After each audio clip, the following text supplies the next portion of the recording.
Hello, my name is Allison Carmen, and welcome to my podcast, 10 Minutes to Less Suffering. Today, I want to talk to you about our expectations about having a trouble-free life. And this idea came to me when I read the following quote: "Expecting a trouble-free life because you are a good person is like expecting the bull not to charge you because you are a vegetarian." Jeffrey Holland. And this quote really made me laugh, but then it gave me pause because I think a lot of us expect to have a trouble-free life. And when things don't happen the way we thought they would, or we're not happy what's going on, there's often such a resistance to what is in front of us. And believe me, I understand why we have these expectations, because they make us feel better.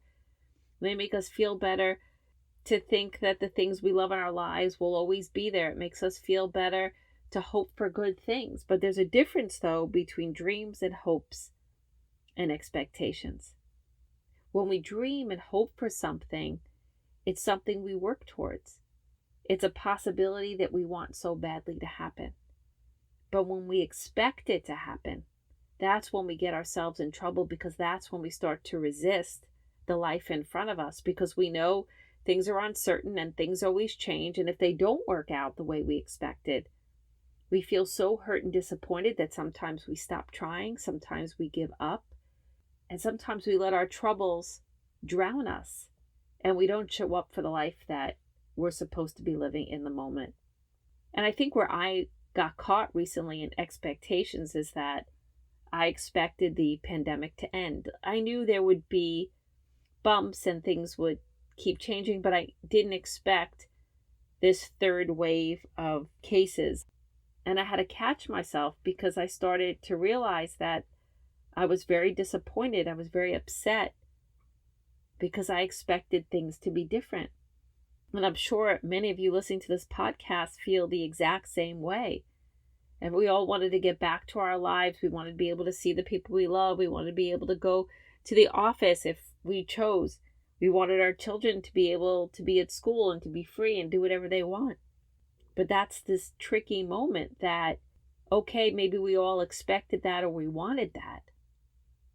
But if that's not happening, if we don't adjust to the moment and we don't adjust to what's happening, a few things are going to happen. One, we're going to be resistant to the moment.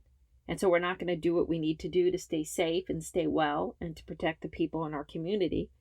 Two, we're going to walk around with heavy disappointment and anxiety and depression because we believe life should be different than it is. And number three, we're going to miss out on the moments that we could still have, because there's usually something so beautiful and sacred in front of us, even during difficult times, even when we have trouble. And number four is, if we're not present and we're not open, then we're not going to be doing our best to create a better tomorrow. This is what exactly is upon us right now. We must look at those expectations and make sure they're not holding us back or they're not drowning us. And that's what happened to me. I started to drown in this idea that things were supposed to be different than they actually are. And I noticed my mood, and I noticed that I wasn't allowing myself to appreciate what I had. I wasn't in gratitude because I was stomping my feet that this was supposed to be over and it's not. And so the first thing I did is I started to look at those expectations. I started to clear them, and then I went right back to maybe. And I know I always talk about maybe quite often, but maybe always reminds me that the future is always filled with hope and possibility. And when I think about that, I become much more present and less stressed and worried about what will be next. And I started to ask myself my biggest fears. And my biggest fear was the pandemic will never end. And then I started thinking about my children being away at school. And then I started to get concerned if their schools would stay open. And then I asked myself, are you absolutely certain these fears are true? And that's the beauty of uncertainty. You can't know what's going to happen next, but you also can't know if any fear that you have has any validity. And so what else is there? And then I started to do the maybe statements. Maybe everything is still okay. And maybe I can accept what's happening and find a way to enjoy this moment. Maybe my thoughts are not true. Maybe things will get better. Maybe there's a purpose to all of this that I can't see right now. Maybe there are solutions that I can't even imagine in this moment. And as I did these maybe statements again and again and again, I realized that I was writing a story because I didn't like what was happening in the moment. But that story made me stressed, it made me worried, and it made me feel defeated. And the minute I went back into maybe, I felt hopeful again. And I realized it was beautiful outside and I had a great day with my children planned, and I wasn't going to let anything stop me. I put on a mask when I had to, and I just enjoyed the day. And so I just want everyone to remember that uncertainty is our best friend, especially when we don't like what's happening today, because if you want your life to change, it has to happen in the unknown. And I go over this idea again and again because our fear of uncertainty, our fear of the future, our fear of what's going to happen next dictates every decision that we make.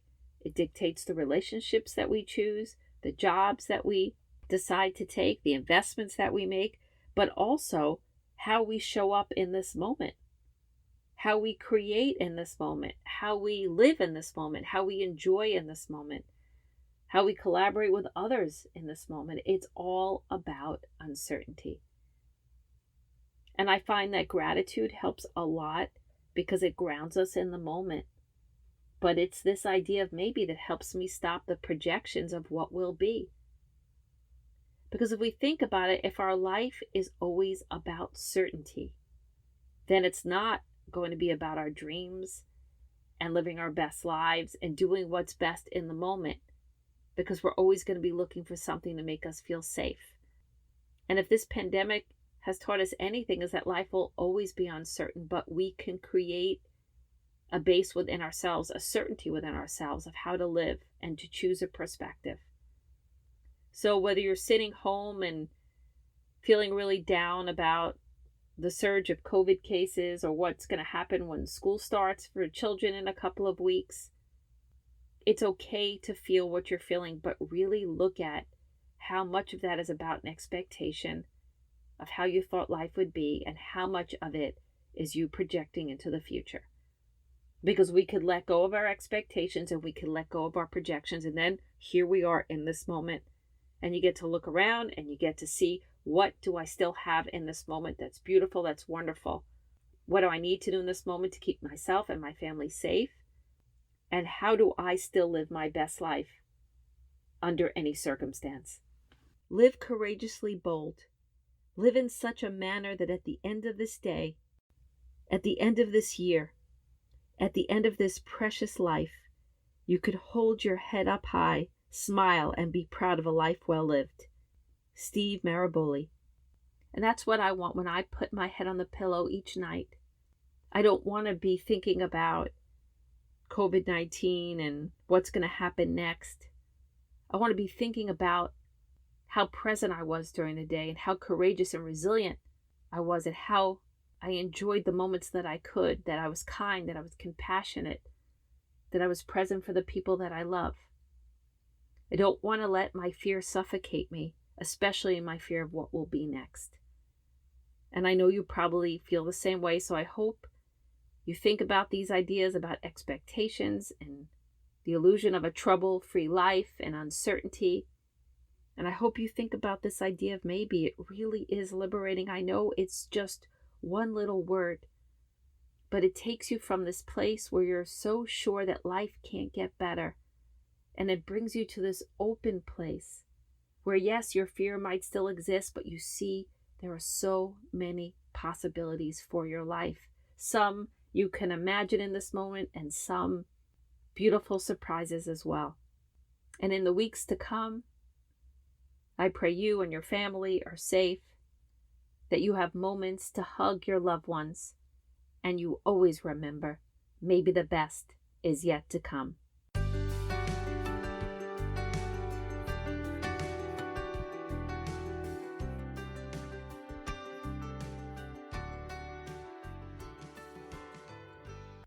Thank you for listening to this podcast today. If you'd like to get in touch with me, you can email me at allison@allisoncarmen.com. If you'd like to buy my book, The Gift of Maybe, it's available at all major bookstores and online retailers.